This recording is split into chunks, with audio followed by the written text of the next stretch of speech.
morning, and thank you very much for joining us. I am Yori Folani, and this morning my guest is Mr. Seyi Adeyemo, publisher, IWA, and public affairs analyst. IWA has nothing to do with Omoluabi character necessarily. Inside Watch Africa is the body. Thank you very much for coming. Thank you so much for having me. Yeah.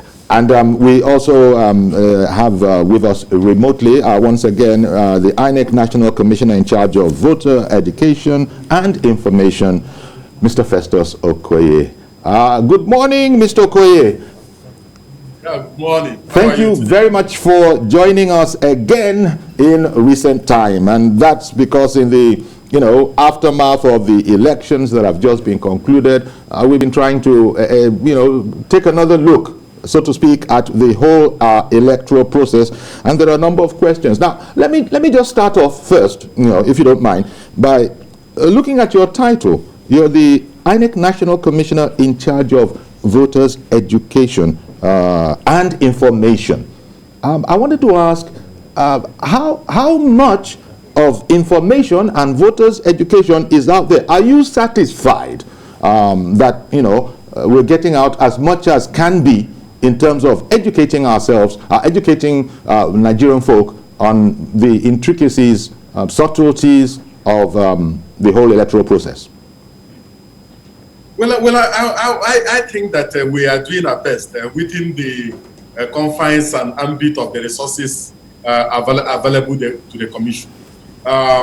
We've gone very, very far in terms of getting Nigerians to understand the processes and procedures of the Commission, especially in relation to the registration of voters, in relation to the issue of the voting process and voting procedure, and also in relation to some of the issues around political parties and the conduct of party primaries and so on. But I think that much still needs to be done. We really need to intensify civic and voter education.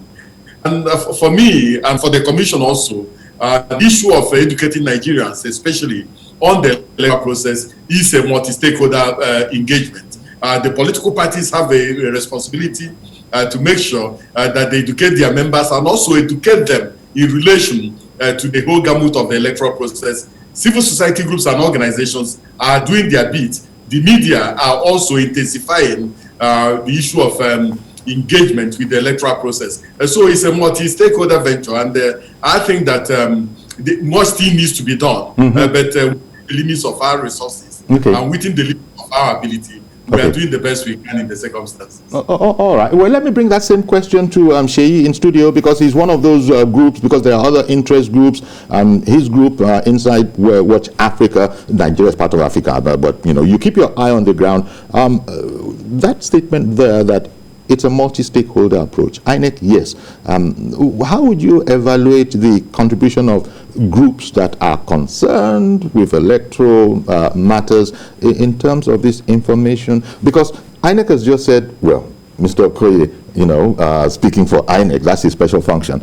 He's just said that the Commission is doing what it can, given, some situations. I remember that on a totally, not totally different, sort of a different, we had Justice Phillips in here, the LASIEC, chair, and she had also spoken about a paucity of funds. So I imagine that's what Festus is also talking about. I think it's important that as a people, we continue to talk to ourselves about this, because electoral process is such a critical, pivotal exercise that we cannot afford to leave it alone to INEC. Yes, they are to drive it, as it were. They are the ones who are at the forefront, but and they formulate the regulations and all of that. But as a people, I think it's important we need to continue to talk to ourselves so that we can't, continue to engage ourselves. Look, we won't get the kind of result we want if we continue to detach ourselves from the process. So the more we're involved, the more active we become